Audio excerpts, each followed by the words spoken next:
I'm Mark Shinn, Partner and Senior Vice President for Realty Executives, Arizona Territory.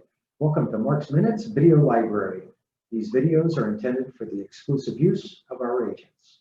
They are designed to be a brief overview of topics that we are frequently asked about. They are not intended to be a substitute for legal advice. If you have additional questions after viewing this or any other video, please feel free to contact our broker support team and they will be happy to help you. Thank you.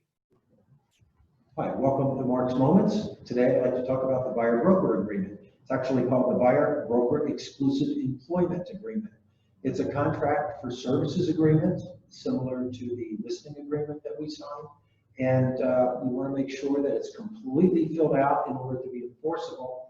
You need to have the brokerage name and signature from the brokerage, the buyer's name, signed, a beginning date, an ending date, compensation amount, just everything filled out. We've had very frustrating agents when they've tried to enforce them and some of these have not been filled out, so they become unenforceable.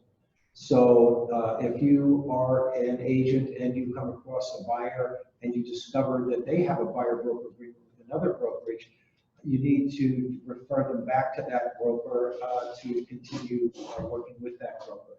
If they don't tell you about it until after you've entered into a contract, you need to let them know. There is actually a very, very little known statute that probably most agents and most attorneys don't even know. It states that if you become aware that you have a buyer who's got a buyer-broker agreement with another brokerage, you are required to notify them in writing that they may have an obligation to pay compensation to that other brokerage.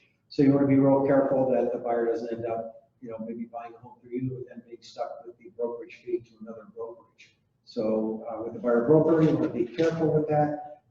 If the buyer has looked at other homes before they got to you, let's talk about agency.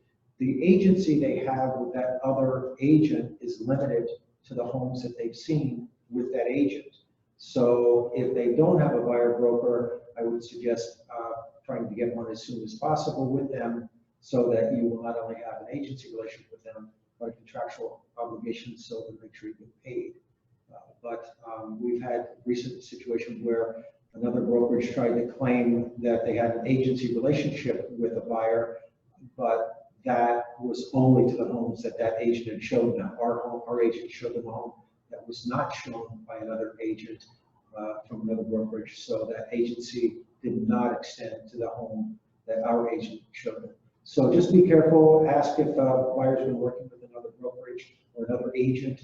Ask them if they've got a buyer-broker agreement, and just advise them that if they want to proceed with you, that they, again, in writing, you must notify them they may be liable for a separate brokerage fee compensation to that other agent. But again, make sure it's completely filled out and you should be fine. If you have any follow-up questions or anything about anybody in our brokerage as far as the management team, and